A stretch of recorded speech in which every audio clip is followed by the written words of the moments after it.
नमस्कार दोस्तों, डिलीट के एक और रिएक्शन वीडियो में आप सभी का स्वागत है। मैं हूं आलोक। तो आज जो वीडियो लेकर आए हैं वो वीडियो है हैरी सुल्तान का और इसका टाइटल है फिलिस्तीन में यहूदियों का जुल्म। अच्छा जी, चलिए देखते हैं।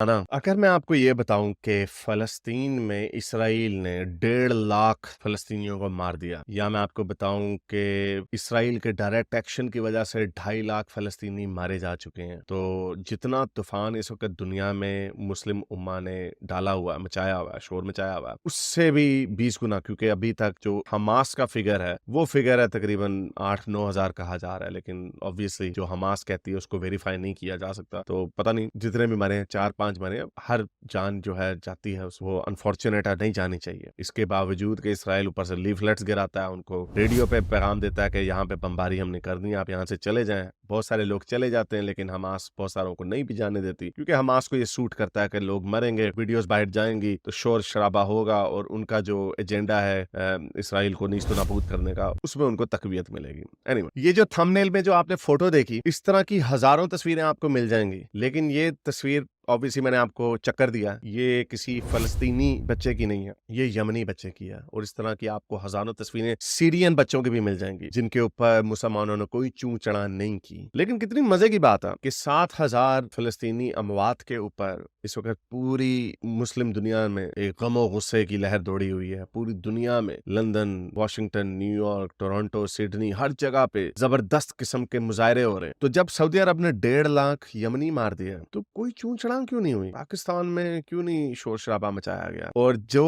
उसने नेवल ब्लॉकेड लगाया, उसके नतीजे में जो कहत वहां पे आया, उसके ऊपर मजीद 1 लाख लोग मर गए। अब फिगर है तकरीबन 2.5 से 3 लाख लोग मर गए यमन में, मुसलमान। कहां 8,000 और कहां 2.5 से 3 लाख। सीरिया में बशर अल असद ने डायरेक्ट अपनी जो बगावत है उसको कुचलने के लिए 2 लाख से ज्यादा मुसलमान मार दिए, जिसके अंदर कोई 20,000 से ज्यादा बच्चे हैं। कोई चूं चढ़ा नहीं। कहां 2 लाख, कहां 20,000 बच्चे, कहां 7,000, कहा ये जा रहा है 4,000 बच्चे फलस्तीन में मारे गए। अगेन, मैं उसको डाउन प्ले नहीं कर रहा, लेकिन मैं आपको ये तस्वीर दिखाने की कोशिश कर रहा हूं कि ये जो कॉन्सेप्ट दिया जाता है मुस्लिम उम्मा, हमारे मुसलमानों के ऊपर जुल्म हो रहा है, ये इतना सिलेक्टिव क्यों है? क्या यमन के बच्चे, या मैं तस्वीरें यहाँ पे दिखा नहीं सकता, क्या यमन के बच्चे, ये यमन के मुसलमान मुसलमान नहीं थे, या जो सीरिया के मुसलमान है वो मुसलमान नहीं है, या फिर मुसलमानों को गुस्सा सिर्फ तभी चढ़ता है जब दूसरा जो राइवल है वो नॉन मुस्लिम है, जैसे यहूदी फॉर एग्जाम्पल। अगर आपने इसके पीछे उसको पॉलिटिकली जस्टिफाई करने की कोशिश कर दी है कि नहीं, उसके पीछे जी हूतियों ने, वहां पे ईरान ने शरारत की जिसकी वजह से सऊदी अरब की तरफ मिसाइल दागे गए हूती रेबल से, ये बात सही है, जिसकी वजह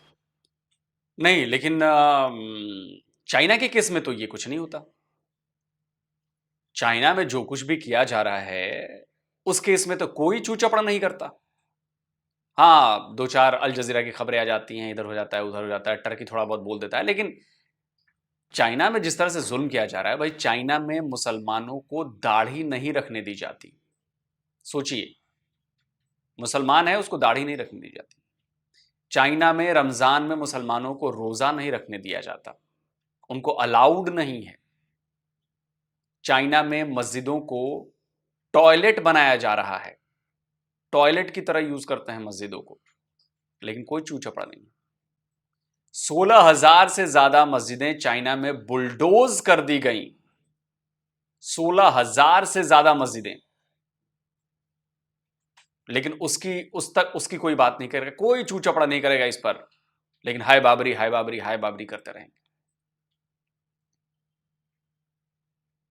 जो चाइना में उइगर मुसलमान हैं, उनकी नस्ल कशी की जा रही है, उनको कुरान तक नहीं पढ़ने दी जाती, उनको चाइनीज डिटेंशन कैंपों में रखा जाता है, लेकिन कोई इस पर बात नहीं करेगा। नहीं, वहां पर तो बात ठीक है यार, चाइना से कौन जाए बोला, नहीं नहीं, वहां पर मुसलमानों पर कोई जुल्म नहीं। किसी की औकात नहीं है चाइना के खिलाफ जाकर नारेबाजी करने की।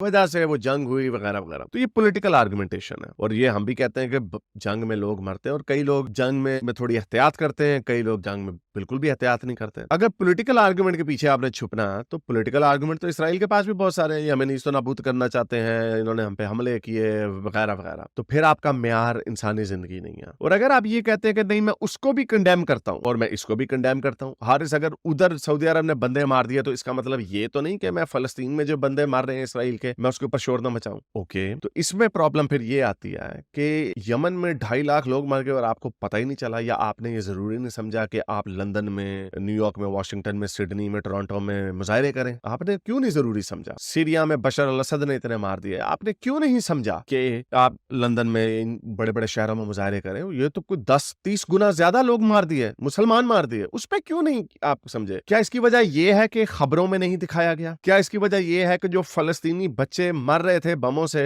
सऊदी बमों से या ईरान की लड़ाई की वजह से, वो जो डरावनी तस्वीरें हैं कटे हुए बच्चों की, वो आपकी सोशल मीडिया के में फीड में नहीं रखी गई? या जिन एक्टिविस्टों को या जिन सोशल इन्फ्लुएंसर्स को आप मानते हैं, उन लोगों ने आपको वो डरावनी तस्वीरें नहीं दिखाई? ये आपका बहाना है। तो इससे यह साबित होता है कि आप भेड़ बकरियां हैं, कि जो आपको दिखा दिया जाएगा और फिर आपको पीयर प्रेशर डाला जाएगा कि देखो यार तुम्हारे फलस्तीनी बहन भाई मर रहे हैं, शोर मचाओ, शोर मचाओ। तो आप कहते हैं हाँ हाँ मैं शोर मचाऊंगा, मेरे फलस्तीनी भाई बंधु मर रहे हैं। तो यमनियों की दफा आपको वो नहीं दिखाया गया, इसलिए आप सत्तू पी के सोते रहे। तो इसका मतलब, इसका ताल्लुक मुसलमानों की जिंदगियों से नहीं है, इसका ताल्लुक इस बात से है कि कौन आपको क्या दिखा रहा है। और चूंकि सऊदी अरब ये कर रहा था, तो सऊदियों ने नहीं आपको ये दिखाया, अरबियों ने आपको ये नहीं दिखाया कि वो यमनियों के साथ क्या कर रहे हैं। बशर अल असद के खिलाफ बगावत थी, और उसके खिलाफ जो था, जो बगावत को इनेबल कर रहा था, वो अमेरिका कर रहा था, क्योंकि अमेरिका को बशर अल असद पसंद नहीं है। तो चूंकि वो उससे बशर का दुश्मन अमेरिका था, इसलिए आपने कहा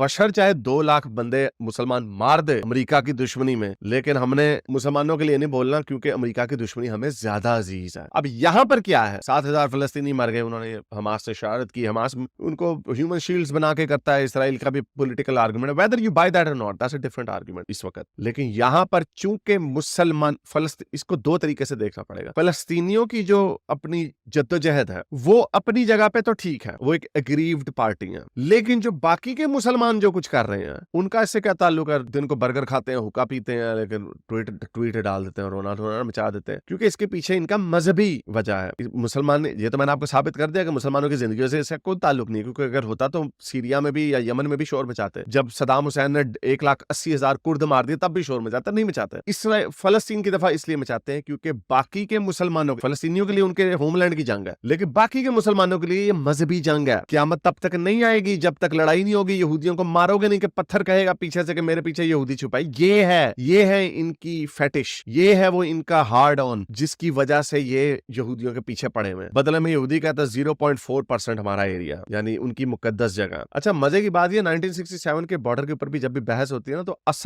असल पंगा जहां पे पड़ता है, सेटलमेंट के ऊपर भी पड़ता है, वेस्ट बैंक में जो इसराइल ने बदमाशी की है उसके ऊपर भी पड़ता है, लेकिन जो असल पंगा पड़ता है वो ये पड़ता है कि जेरूसलम जो है, ईस्ट जेरूसलम मुसलमान कहते हैं हमारे काबू में दे दो, वेस्ट जेरूसलम जो है वो इसराइल के काबू में दे दो। इसराइल कहता है ना, ये हमारी मुकद्दस जगह, इसके ऊपर जो पूरा एडमिनिस्ट्रेटिव कंट्रोल है वो हमारे ऊपर है। वो इसलिए कि क्या मक्के के ऊपर तो तुमने पूरे अपने हाथी बिठाए, वहां पर कोई भी नहीं जा सकता, तो ये हमारा जेरूसलम है, तो यहाँ पे हुकूमत हमारी होगी। हाँ, मुसलमानों ने आना है अल-अक्सा मस्जिद में, वो आते जाते रहे, ये है उनका क्लेम। तो अब आप फैसला कर लें कि आप लोगों ने यमनी मुसलमानों के लिए या सीरियन मुसलमानों के लिए आवाज क्यों नहीं उठाई? आपको जो दिखाया गया, आपके ऊपर जो पीयर प्रेशर डाला गया, तब आपने रिएक्ट किया। और ये मान लें कि अगर ये वीडियोस आपके सामने ना आती, ट्विटर पे, फेसबुकों पे, टिकटॉक पे, और ये मुसलमान अगर इसके ऊपर शोर ना मचाते, तो आपको नहीं पता चलना था, और ये उसी तरह हम लोगों ने मरते जाना था जिस तरह यमन में मर गए या सीरिया में मर गए। क्योंकि इसका जो नंबर है वो तो सिर्फ 7-8 हजार है, का तो नंबर कुछ बनता ही नहीं है जो यमन में या सीरिया में मर गए। तो पूछें अपने आप से कि आपकी तनाएं कौन खींच रहा है और कितना इजी है आपको बेवकूफ बनाना। अभी तस्वीरें दिखा दो इनकी, आप पागल हो जाएंगे। उनकी तस्वीरें ना दिखाओ आपको, चाहे उधर 5 लाख मर गए सिर्फ सीरिया और यमन में, 5 लाख, 500,000 यहाँ पे 7-8-10 हजार चले कह दें, 1% भी नहीं बनता। तो ये आप लोगों का हाल है। उम्मीद करता हूँ आज की वीडियो के बाद हो सकता है शायद आपने कुछ सोचने की कोशिश की हो कि आप कितने बेवकूफ लोग हैं, लेकिन मुझे उम्मीद नहीं है, क्योंकि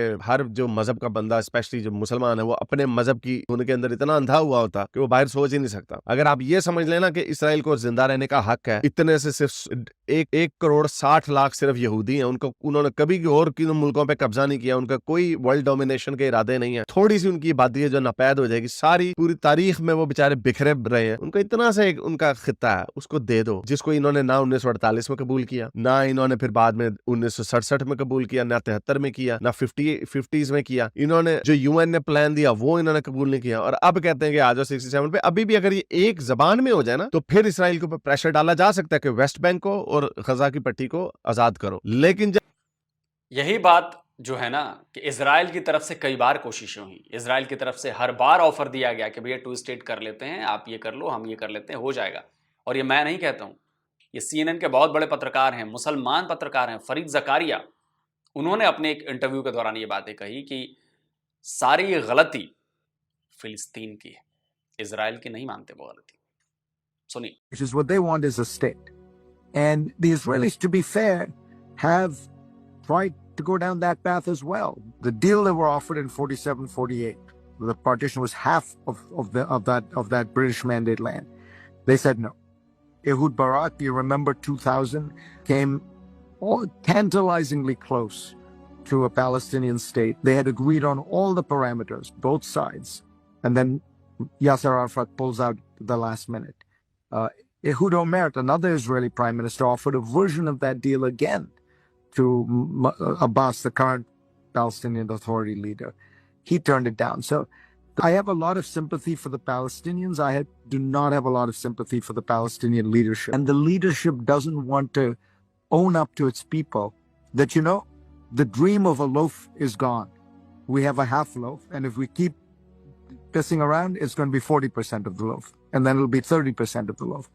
And they just, Palestinian leadership has a lot to answer for, in my view. सुन लिया आपने? तो इजराइल ने तो हर बार कोशिश की कि भाई सॉल्यूशन निकल जाए, लेकिन फिलिस्तीन की लीडरशिप ने बिल्कुल कोशिश नहीं की। नहीं तो आज वहां पर शांति होती। और आज जो 90,000 फिलिस्तीनी इजरायली कंपनीज में काम कर रहे थे, जो अच्छा जीवन यापन कर रहे थे, और नौकरी से निकाले नहीं जाते, नौकरी से हाथ नहीं धोते। और अब तो हमास के खिलाफ जो फिलिस्तीनी है वही बोल रहे हैं कि इन्होंने हमें तबाह किया है, असली दुश्मन ये है, इजरायली नहीं है। ऐसी बातें हो रही, वीडियोज आ रहे हैं सामने। खैर, जब ये कहते हैं कि हमने पूरे इसराइल को सफा हस्ती से मिटा देना, तो फिर वो कहते हैं भाई हम उनके साथ क्या करें। कितनी मजे की बात है कि बरतानिया ने इंडिया को काट दिया मजहब के नाम पर, तो वो हमें कबूल था, क्योंकि हमारा यही आर्गुमेंट था ना कि गोरे जब चले जाएंगे तो भाई हम हिंदुओं के अंदर क्यों रहे। तो जब ब्रिटिश मैंडेट था, पहले उससे पहले ऑटोमन्स थे, मुसलमानों का कब्जा था, यहूदी रहते थे बेचारे, बिखरे हुए थे, थोड़े बहुत जो रहते थे वो रहते थे वहां पे, बाकी बिखरे हुए थे और जगहों पे इर्द गिर्द पे। 1948 में आए तकरीबन 2 मिलियन जो थे यहूदी इधर आए, 2 मिलियन के करीब उनको निकाला गया जॉर्डन से और इजिप्ट से, मोरक्को से, जगह जगह से ठुडे मार के उनको निकाला गया। बेचारे, जाहिर बात है माइनॉरिटी मुसलमानों के अंदर कैसे रहती है। तो उनका आर्गुमेंट ये था कि जब आप जा रहे हो ब्रिटेन, तो हमें मुसलमानों के नीचे क्यों छोड़ के जा रहे हो, ये तो हमें पहले पिछले 1400 साल से मारते आए हैं, ये हमें फिर मारेंगे। तो फिर बताने का वही सोल्यूशन दिया जो इंडिया में मुसलमानों को दिया कि इंडिया को काट देते हैं, मुसलमान मुसलमानों वाला हिस्सा ले लें, हिंदू इंडिया वाला ले लें, और यहां पर मुसलमानों को फलस्तीन दे देते हैं। और सिर्फ 20% शुरू में दिया था ये एरिया 1948 में, 20%, और इसराइल उस पर मान गया था कि हाँ भाई ये 20% जो है ना, ये वाला हिस्सा ये हमें दे दो, यहाँ पे हम अपनी छोटे से हम रूखी सूखी खा लेंगे, लेकिन हम मुसलमानों के नीचे नहीं रह सकते। सारी बात है, उन्हें पता मुसलमानों के नीचे रहने का क्या, और इंडिपेंडेंस उन्हें भी हक है। तो 2 मिलियन बाकी के इर्द गिर्द से आए यहूदी, अरब ज्यूज, ये जो कहते हैं ना वो जी वेस्टर्न यहूदी थे, वो भाई अभी भी 60% मिजहारी यहूदी है। मिजहारी जो है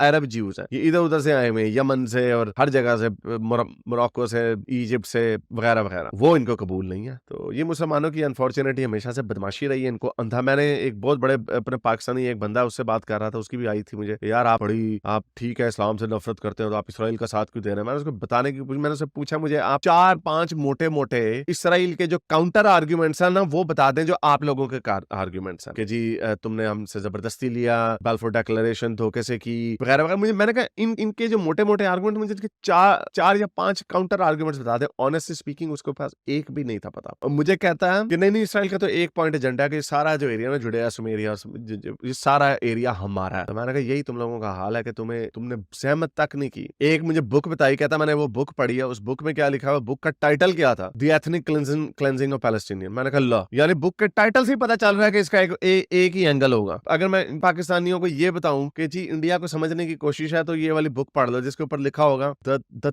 थगिश बिहेवियर ऑफ मुसलमान। आप कहेंगे यार ये तो बुक से ही पता चल रहा है कि ये वन साइडेड बाइस बुक है, मैं इसको क्यों पढ़ूं। तो एनीवे एक बुक है जो मैं सारों को रेकमेंड करता हूँ, माइकल बंटन की, इजरायली पैलेस्टीनियन कॉन्फ्लिक्ट, बिल्कुल न्यूट्रल है। कोई उसके उसमें उन्होंने जो इसराइल की जो ज्यादतियां वो भी बताई हैं, जो फलस्तीनियों की ज्यादतियां वो भी बताई हैं, और अपनी ओपिनियन नहीं दी, सिर्फ फैक्ट्स आपके सामने रखे हैं। वो जरूर पढ़ें, छोटी सी बुक है 50-60 सफ़ों की, आपको सारे इस इशू की समझ आ जाएगी। तो उम्मीद करता हूँ आज की वीडियो आपको पसंद आई होगी। इसके साथ साथ लाइक करें, शेयर करें, सब्सक्राइब करें अगर इस चैनल को। चलिए दोस्तों, वीडियो खत्म हो गई और सही बातें की हैं इन्होंने, अच्छी बातें की हैं। अब देखिए, इसका मैं सबसे बड़ा एग्जांपल देता हूं कि भारत, आपको पता है कि यूएन में अभी आज या कल वोटिंग हुई है और भारत ने इजराइल के खिलाफ वोट किया है। आप हैरान हो रहे हैं ना, भारत ने वहां पर इजराइल के खिलाफ वोट किया है, जबकि इजराइल कहता है कि भारत हमारा बहुत अच्छा दोस्त है, भारत कहता है कि इजराइल हमारा बहुत अच्छा दोस्त है। लेकिन देखिए, इजराइल फिलिस्तीन विवाद पर भारत का पक्ष एकदम क्लियर रहा है हमेशा। भारत इजराइल का दोस्त है, इसलिए उसके ऊपर हमास ने जो टेररिस्ट अटैक किया उसका उसने साथ दिया, उसका विरोध किया। लेकिन जिन जिन इलाकों पर इजराइल का कब्जा है उसके लिए भी वोट किया, उसके अगेंस्ट जाकर। तो यह बात समझनी बहुत मुश्किल है कि इजराइल का कब्जा पूरे फिलिस्तीन पर नहीं है, या इजराइल जो है वो पूरा फिलिस्तीनी जमीन पर नहीं बना। अब इसके लिए बहुत पीछे जाना पड़ेगा फिर तो इसलिए यह समझना बहुत जरूरी है। तो भारत की पॉलिसी क्लियर है कि भैया 2 स्टेट सॉल्यूशन होना चाहिए, फिलिस्तीनियों को उनका एक आजाद देश मिलना चाहिए, और जो कि इजराइल ने देने की हमेशा कोशिश की। आज अगर 1947 में फिलिस्तीनी मान गए होते तो जो इजरायली आगे बढ़ के जिन्होंने किया है वो भी नहीं होता। इनफैक्ट गाजा पे पूरा कब्जा हो गया था ना इजराइल का, लेकिन गाजा ने अपनी पूरी रिहाइश गाजा से इजराइल ने हटा ली, एक एक बंदे को वहां से अपने हटा लिया कि हम गाजा वापस कर रहे हैं, किया ना। लेकिन फिलिस्तीन की तरफ से क्या हुआ? हमास के आतंकियों ने 1500 मासूमों को मार डाला, बच्चों को। तब इजराइल कहां छोड़ेगा भाई? फिर लो, अब तो उसने बोल दिया कि गाजा पर तो हमारा कंट्रोल रहेगा और अनिश्चित काल के लिए रहेगा, सब कुछ वो देखेगा। तो कर लो जो करना है, जिसको जो उखाड़ना है उखाड़ लो। ये शब्द इसलिए बोले मैंने कि आप लोग को गुस्सा है। गुस्सा इसलिए रहा है कि सिर्फ आप एक पक्षीय बात मत करिए, आप जाकर प्रॉपर हिस्ट्री पढ़ें, पूरी प्रॉपर हिस्ट्री पढ़ें, अधकचरा ज्ञान मत कीजिए, नहीं तो लड़ते रहिए। फिर अमन की शांति की क्या बात है? लड़ते रहिए, आप उनको मारे वो आपको मारते रहेंगे, ये चलता रहेगा। तो चलिए अब देखते हैं कि आगे क्या होता है, कैसे होता है। दुनिया तो दिखा चुकी कि कैसा उसका रिएक्शन है। बस हाँ, बोल बोल के कर दिया। कोई फिलिस्तीनी नागरिकों को अपने यहां रिफ्यूजी देने को तैयार नहीं है, कोई मुस्लिम कंट्री नहीं। लेकिन हाँ, फिलिस्तीन के लिए हमारा दिल दुखता है। अरे भैया, तो 2-4-5 लाख रख लो अपने यहाँ, दिल दुखता है इतना तो फिलिस्तीनियों के लिए। नहीं, वो हम नहीं रख पाएंगे। ये तो हालत। कमेंट करके आप लोग जरूर बताएं। जल्दी मिलता हूं एक और नई वीडियो के साथ। नमस्कार, जय हिंद।